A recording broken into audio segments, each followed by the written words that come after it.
you ready?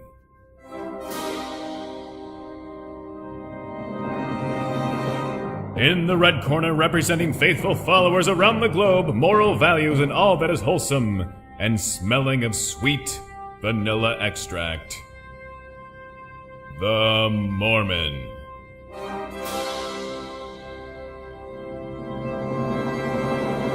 And in the blue corner, representing all that is rational, sane, and scientific, and crushing the beliefs of children everywhere, the Atheist. Destroying all that is good and honorable in podcasting, and hailed by critics nowhere as one of the year's 10 best. Ladies and gentlemen, we give to you the Mormon and the Atheist.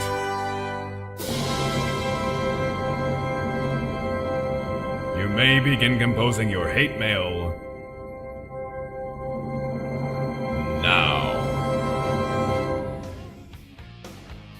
Hello there, folks. Thank you very much for joining us once again on a fine edition of The Mormon and the Atheist. I am David Anthony, the Atheist. With me is Sarah, the Mormon. You can find our show at blog.mormonandatheist.com. You can find us on YouTube. Our YouTube channel is Mormon and Atheist. You can send us email at mormonatheist@yahoo.com, or you can follow us on Twitter at Mormon and Atheist. And if you really want to, you can download our podcast on iTunes. Our whole archive of shows is available there. We are everywhere now, Sarah. I feel like we're sort of a virus. Sounds like information overload. I don't know what to do. I know, we're attacking the world. I'm so sorry. I feel like you don't have a shot, and we're gonna get you one way or another. How did this happen? You did it. I didn't mean to. I apologize. I'm just along to see what happens. What's going on with you? I am just enjoying lovely spring weather. Everything's green. All my plants are done. God really has outdone himself this time, hasn't he? Who has? God. Oh. Don't you attribute this to God? Isn't that I couldn't believers hear you. think that God is responsible for all the greenery and stuff? He's done a lovely job, yes. Really has, yep. He planted those trees right there, just for your pleasure. I think you're overdoing it. Okay. All right. I don't know how detailed you think God gets. I thought you're supposed to be balanced and even, and you just like to poke fun. A little bit. On that lovely topic.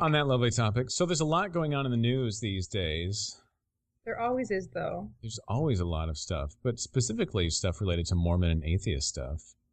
Religious and atheist stuff. There's actually, I'll read a quick article. I posted this on our website. You can find it there. This just came across the feed. It's from the Herald Sun. The article title is Fury as Top Scientist Awarded Religion Prize. Lord Rees of Ludlow, the Astronomer Royal and former president of the Royal Society, was named as the recipient of the annual Templeton Prize in London, as 2 British Nobel laureates denounced his decision to accept it. Lord Rees was a surprise choice for the accolade because, while he has made major contributions to understanding the nature of the universe, he is an atheist and does not believe God played a role in its creation. He told the Times that he believes in a peaceful coexistence between science and religion. It is perfectly possible to have religious beliefs and be a scientist, he said. I'm just not someone who does. But a roll call of prominent scientists reacted with dismay, claiming that the Templeton Foundation seeks to blur the boundary between science and religion and to promote faith in the absence of evidence. Professor Sir Harry Kroto, a fellow of the Royal Society, who won the Nobel Prize for Chemistry in 1996, said, "This news is really quite shocking. It's bad for science in general, bad for the Royal Society, bad for the UK, basically secular country, and very bad for Lord Rees." He said that Lord Rees should donate the £1 million award to the British Humanist Association. Professor Richard Dawkins, the Oxford evolutionary biologist and atheist, said, "This will look great on Templeton's CV, not good on Martin's." Martin being Lord Rees. Lord Rees, who will be given the prize by the Duke of Edinburgh at a private ceremony at Buckingham Palace in June, said he has not decided what to do with the prize money. Set up in 1973 by the late John Templeton, a Wall Street billionaire and Presbyterian, the prize honors a living person who has made exceptional contributions to affirming life's spiritual dimension.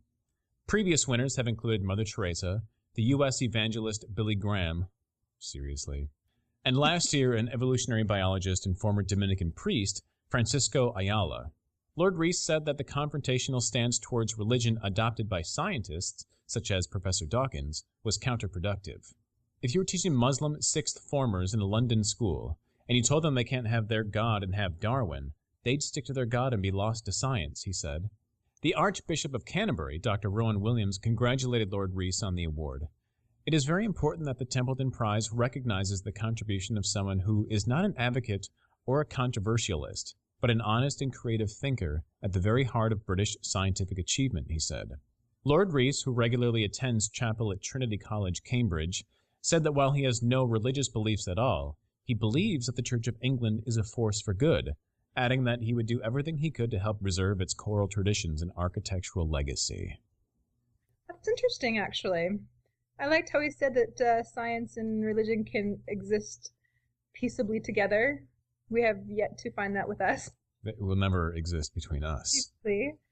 It was interesting. What do you think?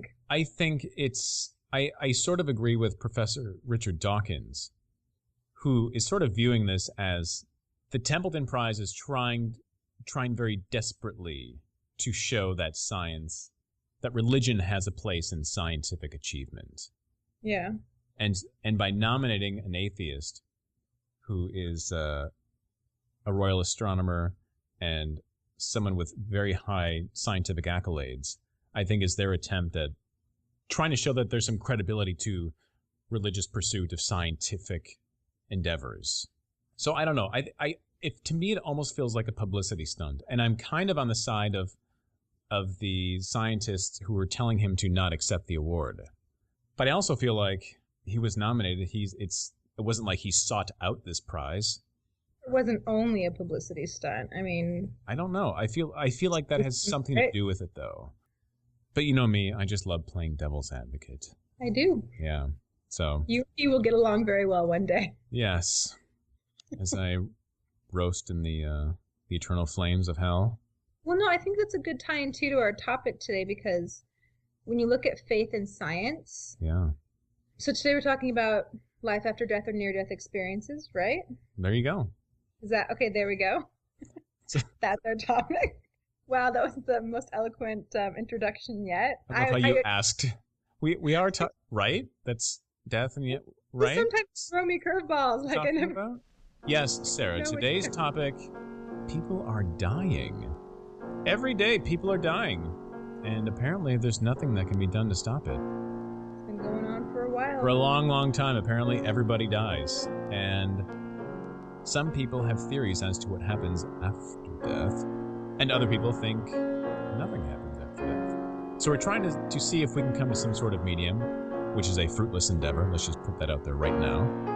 Yes, but you have to acknowledge that belief in an afterlife, it's been around for centuries. I mean, it's been around for a while. The Egyptians, with their elaborate preparations for the journey to the afterlife, even, I thought the Tibetan book of their Book of the Dead with instructions was interesting. Obviously, Christians believe in life after death. I mean, in most societies and throughout all the ages, I mean, there's been some belief in an afterlife. You know what else was a belief for centuries? That the earth was flat, that the earth was the center of the universe. I knew you were going to say that. I'm just saying, just because it's been believed does not make it true, does not validate it. Try again. Strike one. Well, okay, so apparently that one didn't work. Okay, well, let me back up a little bit. Okay, let's back up. So how are we going to start this? Wait, okay, so let's start with... What do you believe? Well, no, wait. Well, we have to know where you're coming from. You know where I believe. Okay, I do believe in... I do, but see, this is a podcast. You can't just withhold information from the listeners. Sarah, I do believe in life after death, yes. What does that entail for you? And first of all, before diving into my opinion on life after death, which I want to focus specifically on near-death experiences. And I think we've talked about the difference between believing and knowing something. Mm-hmm. So knowing something, you arrive at it through direct personal experience. And most religious convictions are beliefs. Belief in things, because there are a few things that I know from personal experience. My personal experience is limited. And spiritual proof or spiritual enlightenment, it's rooted in personal spiritual experience. And obviously, I've never had a near-death experience. I've never been to the other side. I don't know what's going on. You haven't. Nope, I haven't. Okay. So, but what do I base my beliefs on? Like I mentioned, I do believe in life after death, and that's based on my reading of and study of scripture references and on the experiences of two people that have been close in my life. A neighbor and my father, and both who worked in the medical community, and both who saw and experienced near-death experiences firsthand. So What does that mean? They experienced it firsthand. They themselves. Well, no, well. So then they experienced it secondhand. Well, secondhand, but they saw. It's not like it's a. I know you read lots of books, and for a while when I was a kid growing up, I think when I was about 17, I was really interested in a lot of near-death experience books, and as I started to dig into some of them, I realized some of them were just people trying to make money, and you would find out the background on some of these people. Shocking. What was the one that was, and obviously there's going to be all people out there trying to make a buck, but growing up, my neighbor, she was a hospice nurse, and so she was constantly around people as they passed, and she noticed several things that became so I guess it wasn't so much near-death experiences, but as people passed, she saw several different common themes that seemed to take place. People talking about or reaching out to past loved ones and saying their name or talking about light. She just said this was so common, such a common occurrence that she couldn't deny. She couldn't explain it any other way. And so she always had the most interesting stories that she would tell me about as she was with people when they passed away. And my dad, who is a doctor, has told me of several stories about people who were declared dead and after being resuscitated related their experience while being dead, and including, once again, sometimes seeing loved ones, leaving their bodies even. He was explaining to me that about 18 in the medical community, they say about 18% of people who have been resuscitated after a cardiac arrest have reported some sort of a near-death experience.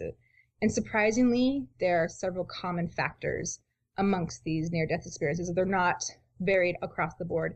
There's either a sense of being outside of one's body, perceiving from a different position, a sense of going through a dark tunnel, intense emotion. There was like a vivid, memorable experience with loved ones. Anyway, so there's several different themes that seem to be the same across the board. And this is something he said in the medical community, they just don't quite understand, but they have documented and they have seen these things. And are you familiar with the International Association for Near-Death Studies? Yes.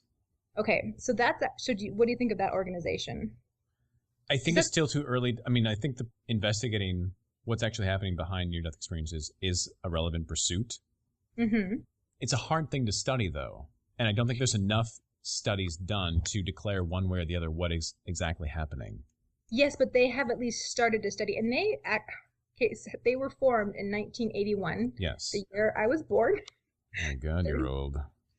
But the thing that you should appreciate, it's a group of scientists and researchers. Yes, and that's what I'm saying. It is a valid... But it's not priests, it's not religious organizations, it's researchers who want to understand. And it's the only organization in the world that's devoted to strictly the study of near-death experiences and their relationship to the human consciousness. So I think it's a very interesting organization. I've been reading about it, and I was amazed at the number of studies and cases reported, and that they didn't really have anything about God or afterlife. They were simply documenting what people experienced.